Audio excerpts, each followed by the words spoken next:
கட்டுப்பாட்டில் அவர் இருக்க மாட்டார். மைத்துனர் பல்லமுறை அண்ணியுடன் எவ்வளவு இரக்கமற்ற முறையில் நடந்து கொள்வார் என்றால், அண்ணியால் 2 நாட்கள் படுக்கையை விட்டு எழுந்திருக்கவே முடியாது. வலியின் காரணமாக அவருக்கு கடுமையான காய்ச்சல் வந்துவிடும். இந்த விஷயங்களை அண்ணியே என்னிடம் கூறினார். உன் மைத்துனருக்கு ஒரு நாள் மறுப்பு சொன்னால் கூட அவர் அடிக்கத் தொடங்கிவிடுவார் என்று கூறுவார். என் கணவர் ஒரு தனியார் கம்பெனியில் வேலை செய்கிறார். அவர் சில நேரங்களில் வேலை விஷயமாக வேறு நகரங்களுக்கு செல்ல வேண்டியிருக்கும். கம்பெனி அவரை 10 நாட்களுக்கோ அல்லது சில நேரங்களில் 1 மாதத்திற்கோ அனுப்பி வைப்பார்கள். அந்த நாட்களை நான் தனியாக கழிக்க வேண்டியிருக்கும். பகல் பொழுது எப்படியோ ஓடிவிடும். ஆனால் இரவுகள் நகராது. இரவு முழுவதும் தனியாக கழியும். ராஜாவின் நினைவு என்னை வாட்டும். ஆனால் என்னால் என்ன செய்ய முடியும்? நான் என் கணவரிடம் எத்தனை முறை சொல்லியிருக்கிறேன், ராஜா, நீங்கள் இவ்வளவு நாட்களுக்கு வெளியூர் செல்லாதீர்கள், எனக்கு மனசு சரியில்லை, உங்கள் முதலாளியிடம் வேண்டாம் என்று சொல்லிவிடுங்கள், உங்களுக்கு பதில் அவர் வேறு ஒருவரை அனுப்பலாமே என்று. ஆனால் ராஜா எனக்கு புரிய வைப்பார், மோகினி, அப்படியில்லை, வேலை என்று வந்தால் நான் செய்தே ஆக வேண்டும். மாதத்திற்கு ஒருமுறை எல்லா ஊழியர்களும் வேலைக்காக வேறு நகரங்களுக்கு அனுப்பப்படுவார்கள். அப்படி இருக்கும்போது நான் எப்படி மறுக்க முடியும்? விதிமுறைகளை நான் பின்பற்றிதான் ஆக வேண்டும் என்றார். இதற்கு மேல் மோகினியால் எதுவும் சொல்ல முடியாது. தன் கணவரை பிடித்து கொண்டு சொல்வாள், நீங்கள் இல்லாத நாட்களில் எனக்கு இரவில் தூக்கமே வருவதில்லை, இரவு முழுவதும் தனியாக கழிகிறது, உங்கள் நினைவு என்னை வாட்டுகிறது என்றாள். இதை கேட்டு ராஜா சிரித்துக்கொண்டே சொல்வார், மோகினி, நீ சில நேரங்களில் சிறு குழந்தையைப் போல நடந்து கொள்கிறாய். அப்போது உன்மீது எனக்கு இன்னும் அதிக அன்பு பிறக்கிறது. இரவு நேரமாகிக் கொண்டிருந்தது. ராஜா மோகினியை விளக்கை அணைத்துவிட்டு வர சொன்னான்.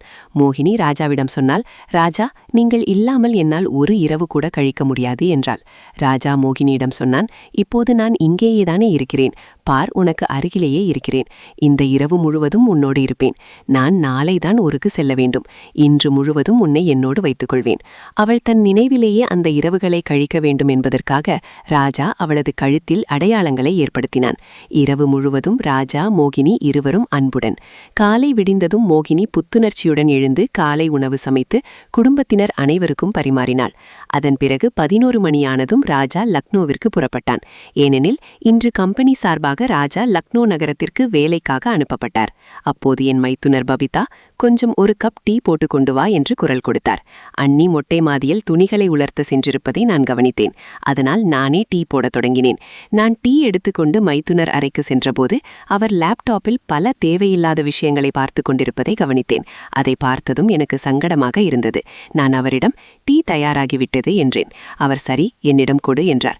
நான் அவர் கையில் டீயை கொடுக்க சென்றபோது அவர் என்னையே உற்று பார்க்க தொடங்கினார். அவருடைய பார்வை என் மீது இருந்தது. நான் பதற்றமடைந்து டீயை கொடுத்துவிட்டு வேகமாக அறையை விட்டு வெளியேறினேன். அப்போது அண்ணி மாடியிலிருந்து துணிகளை எடுத்துக்கொண்டு இறங்கி வருவதை பார்த்தேன். பிறகு நான் என் அறைக்கு சென்றேன். மைத்துனர் இதுபோன்ற அசிங்கமான விஷயங்களையும் பார்க்கிறாரா? அதனால்தான் அண்ணியை இரவு முழுவதும் இவ்வளவு தொந்தரவு செய்கிறாரோ என்று என் மனதிற்குள் நினைத்து கொண்டேன். அன்று மாலை அண்ணி தன் பிறந்த வீட்டிற்கு செல்ல வேண்டியிருந்தது. ஏனெனில் அவருடைய தந்தையின் உடல்நிலை சரியாக இல்லை. இரவு 8 மணிக்கு அவர் கிளம்பும்போது என்னிடம், உன் மைத்துனருக்கு உணவு கொடுத்து அவரை பார்த்துக்கொள் என்று கூறி சென்றார். நானும் சரி என்று தலையசித்தேன். மாமனாரும் மாமியாரும் கூட சில நாட்களுக்கு முன்புதான் கிராமத்திற்கு சென்றிருந்தார்கள். மாமியாரின் உறவினர் ஒருவரின் திருமணம் இருந்தது. மாமியார் என்னிடமும், சின்ன மருமகளே, நீயும் எங்களுடன் வா என்று அழைத்தார். ஆனால் அப்போது நான், இல்லை அத்தை, எனக்கு விருப்பமில்லை, இப்போது வெளியில் அடிக்கடி சென்றால் சீக்கிரம் சோர்வாகி விடுகிறேன் என்று கூறி மறுத்துவிட்டேன். அதற்கு அத்தை, சரி, பரவாயில்லை, இருக்கட்டும் என்று சொல்லிவிட்டு சென்றார். அவர்கள் திருமணம் நடக்கும் கிராமத்திற்கு சென்று விட்டார்கள். இப்போது நான் வீட்டில் முற்றிலும் தனியாக இருந்தேன். நான் இரவு உணவை சமைக்க தொடங்கினேன். உணவு தயாரானதும் மைத்துனை அறைக்கு சென்று அவரிடம், சாப்பிடுங்கள் என்று சொன்னேன். அவர் என்னை ஒரு நிமிடம் உற்று நோக்கிவிட்டு சிரித்தார். பிறகு சொன்னார், மோகினி, இன்று வீட்டில் யாரும் இல்லை, நீயும் உன் உணவை எடுத்துக்கொண்டு வா, என் கூடவே உட்கார்ந்து சாப்பிடு என்றார். நான் சொன்னேன், மைத்துனரே, எனக்கு இப்போது பசி இல்லை, பிறகு சாப்பிடுகிறேன் என்றேன். அதற்கு அவர், உணவை எடுத்துக்கொண்டுதானே வந்திருக்கிறாய், வா, ஒன்றாக சாப்பிடலாம் என்றார். நான் எதையும் சாப்பிடாமல் அமைதியாக அங்கேயே நின்றிருந்தேன். எனக்கு பதற்றமாக இருந்தது. மைத்துனர் கேட்டார், ஏன் நின்று கொண்டிருக்கிறாய், உட்காரு, இப்போது நான் அவர் பக்கத்தில் அமர்ந்தேன். அவர், சாப்பிடு, உனக்கும் பசி எடுத்திருக்கும் அல்லவா என்றார். நான் அப்படியே அமர்ந்திருந்தேன். என் தலை குனிந்திருந்தது.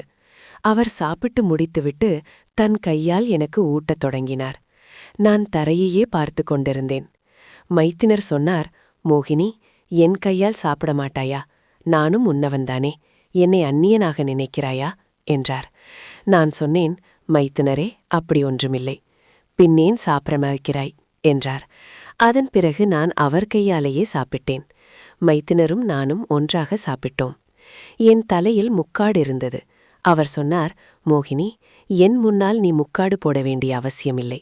நான் ஒன்றும் அந்நியனில்லையே என்று சொல்லி மெலிதாக சிரித்து கொண்டே தன் கைகளால் என் தலை முக்காட்டை எடுத்தார்.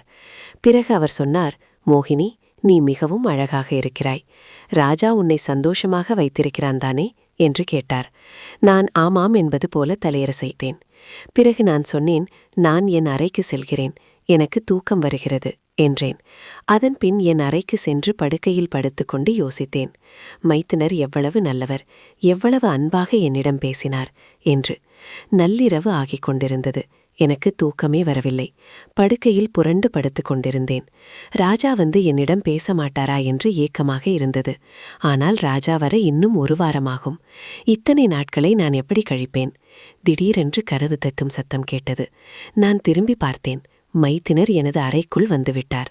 அவர் கேட்டார், மோகினி, நீ இன்னும் விழித்துக் கொண்டிருக்கிறாயா, தூங்கவில்லையா என்று கேட்டார். நான் இல்லை, எனக்கு தூக்கம் வரவில்லை என்று சொல்லிவிட்டு பதற்றத்துடன் எழுந்து அமர்ந்தேன். அவர் சொன்னார், நீ பயப்பட தேவையில்லை, நானும் உன்னவன்தானே, அந்நியன் கிடையாது.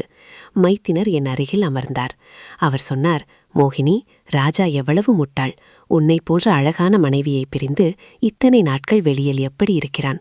நான் மட்டும் ராஜாவின் இடத்தில் இருந்திருந்தால் பகல் இரவு முழுவதும் உன்னை என் கைகளில் வைத்திருப்பேன். ஒரு கணம் கூட உன்னை என்னிடமிருந்து பிரிந்திருக்க விடமாட்டேன் என்றார். ராஜா இல்லாதபோது நீ தனியாக இருப்பாயல்லவா? மோகினி, நீ என் அறைக்கு டீ கொடுக்க வந்தபோது என்னிடம் டீயை கொடுத்தாயல்லவா? அப்போது உன் கழுத்தில் ராஜா கொடுத்த அடையாளத்தை நான் கவனித்தேன். உனது இந்த அழகிற்கு நான் அடிமையாகிவிட்டேன். நீ உன் அண்ணியை விட பல மடங்கு அழகானவள். அவளெல்லாம் உன் முன்னால் ஒன்றுமே இல்லை. அவளுக்கு தன் அழகை பராமரிக்க தெரியவில்லை. இரவில் நான் உன் அண்ணியிடம் சென்றால் சிறிது நேரத்திலேயே அவள் புலம்பத் தொடங்கிவிடுவாள். அப்போதுதான் எனக்கு கோபம் வரும். ஆத்திரத்தில் அவளை அடித்து விடுவேன். ஆனால் நீ இரவு முழுவதும் ராஜாவின் அன்புக்காக ஏங்கிக் கொண்டிருப்பாய். அப்படியென்றால் உனக்கு ராஜா மேல் எவ்வளவு காதல் இருக்கிறது என்று தெரிகிறது. நீ உன் அண்ணிக்கும் இதை பற்றி கொஞ்சம் சொல்லிக் கொடு என்றார். மைத்துனரின் பார்வை என் மீது இருந்தது. வெட்கத்தால் என் கண்களை கீழே தாழ்த்தி கொண்டேன். அவர் சொன்னார், மோகினி, உன் கணவனும் ஊரில் இல்லை. உன் அண்ணியும் பிறந்து வீட்டிற்கு சென்று விட்டாள். உனது இரவுகளும் தனியாக கழிகிறது. எனது இரவுகளும் அப்படியே. உன் அண்ணியோ தன்னை அலங்கரித்துக் கொள்வதிலோ தன்னை அழகாக வைத்துக் கொள்வதில் அக்கறை காட்டுவதே இல்லை. அவளை பார்க்க கூட எனக்கு பிடிப்பதில்லை. ஆனால் என்ன செய்வது? சரி, அதை விடு. இன்று நான் உன்னோடு இருக்கிறேன். மோகினி, ஒவ்வொரு மனைவியும் தன் கணவனுக்கு உதவி செய்ய வேண்டும். அவன் நாள் முழுவதும் வேலை செய்துவிட்டு களைப்பாக வருகிறான். அவனுக்கு அவன் மனைவிதான் உதவி செய்ய வேண்டும். உன் அண்ணி எனக்கு உதவி செய்வதில்லை. நீ எனக்கு உதவி செய்ய வேண்டும். நானும் உன்னவன்தானே என்று சொல்லிக்கொண்டே மைத்தினர் அன்று இரவு என் அறையில் தங்கினார். காலையில் தூங்கி எழுந்தபோது மைத்தினர் வாசலில் நின்று கொண்டு என்னையே பார்த்து கொண்டிருப்பதை கவனித்தேன். நான் பதற்றத்துடன் என் படுக்கையிலிருந்து எழுந்தேன். அவர் சிரித்துக்கொண்டே உள்ளே வந்து, மோகினி, இப்போது எப்படி இருக்கிறாய் என கேட்டார். என்னால் எதுவும் சொல்ல முடியவில்லை. அவர் சொன்னார், மோகினி, இப்போது என்னையிடம் என்ன வெட்கம்?